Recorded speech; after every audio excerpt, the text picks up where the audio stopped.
आज चर्चा का विषय है कि भाग्य की प्रबलता कितनी होती है। ईश्वर ने बुद्धि और भाग्य अपने अधीन रखे हैं, जो कि जन्म से ही लेकर के व्यक्ति आता है। इसमें एक समय का जिक्र है कि जिस समय पांडव लोग यानी पांडवों में पांडु जंगल में चले जाते हैं और शापवश उनको संतान वृद्धि का जो सुख है वो नहीं मिलता, श्राप लग जाता है और वंश वेल वो बढ़ाना चाहते हैं, तो चिंता में मग्न हैं। और कुंती कहती हैं कि आप महाराज क्यों चिंतित हैं? तो वो कहते हैं कि मुझे श्राप लग गया, वंश वृद्धि कैसे होगी? तो वो अपना उनको परिचय देती हैं कि मेरे पास में वशीकरण मंत्र है जो ऋषि दुर्वासा का दिया हुआ है, मैं उसका प्रयोग करके आपकी मदद करूंगी। तो पांडु के कहने से देवी कुंती बार बार देवताओं का आह्वान करती हैं। या पहले धर्मराज का आह्वान किया जिनसे युधिष्ठिर प्राप्त हुए, पवन वेद का आह्वान किया जिनसे भीम, फिर इंद्र का, इसी प्रकार अश्विनी कुमार यानी पांचों पुत्र अपने और माद्री के हो जाते हैं। तो कहते हैं कि मुझे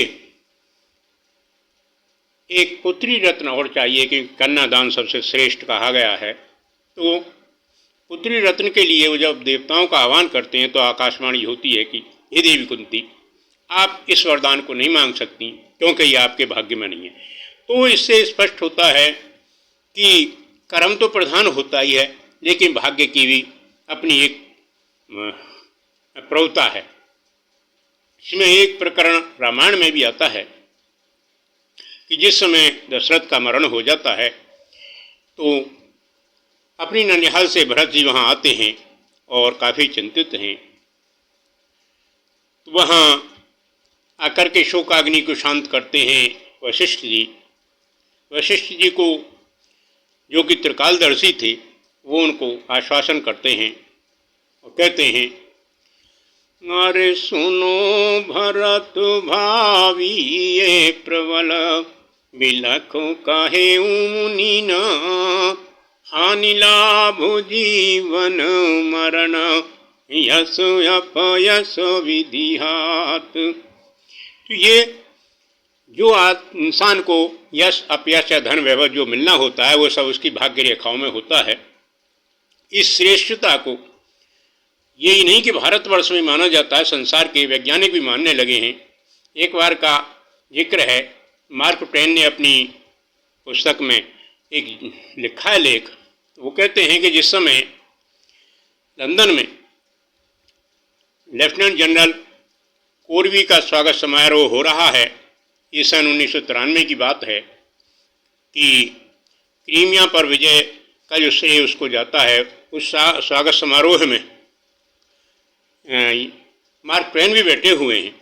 तो वो समारोह को देखते हुए प्रभावित होते हैं, कितना बड़ा स्वागत है। तो पास में बैठे हुए अपने एक सज्जन से कहते हैं, साथी से, कि देखिए ये संसार का सबसे बड़ा मूर्ख व्यक्ति और इसको संसार का सबसे बड़ा सम्मान मिल रहा है, भाग्य की प्रबलता देखिए।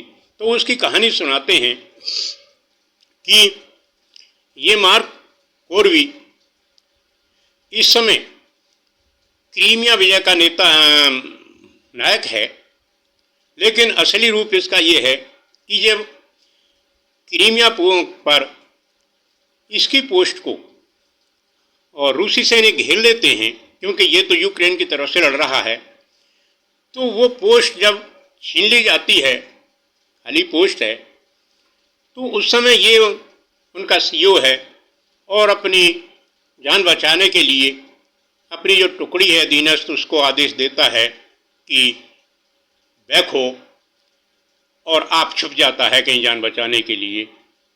लेकिन टुकड़ी समझती है कि एडवांस का आदेश है और टुकड़ी उसी तरफ बढ़ती है जिस तरफ उनकी पोस्ट को छीने पड़े हैं। अब रूसी सैनिक पोस्ट पर कब्जा करने के पश्चात भी ये डर करके कि हम चारों तरफ से घिरे जा रहे हैं, वहाँ से भगदड़ मच जाती है। उस पोस्ट को फिर दोबारा इनके अधीन आ जाता है और वो संसार की सबसे बड़ी भगदड़ है, उस जीत का श्रेय इसको जाता है, जबकि ये जान बचा करके भाग गया है, ना ही इसने कोई विजय में। तो उन्होंने कहा कि ये इतना भाग्य का प्रभावशाली है कि मैंने इसको पढ़ाया था और पढ़ते समय इसको मैंने देखा कि कुछ नहीं आ रहा है। लास्ट के एग्जाम में इसने एक जीवनी ही लिख दी, खाली प्रेम संबंधी थी जूलियस सीजर की, और उसी को जो कि पेपर में उससे संबंधित प्रश्न आए थे वो सारे के सारे इसको सूट कर गए और इसको फर्स्ट पोजीशन मिल गई।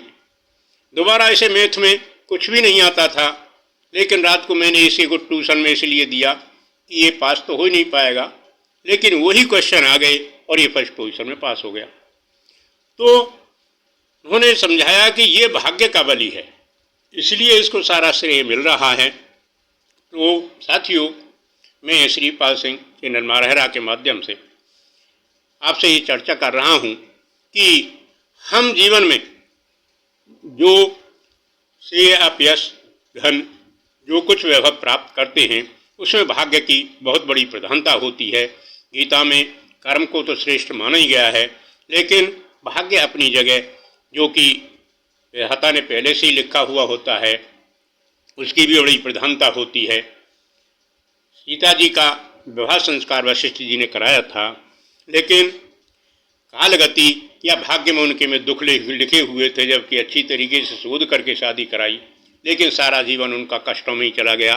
तो उनके भाग्य में कष्ट होते और वो ही प्रबल हो गए। तो साथियों, आज के मेरे चैनल का आपने किस तरीके से निकाला, और मुझे कृपा कर चैनल को सब्सक्राइब करें।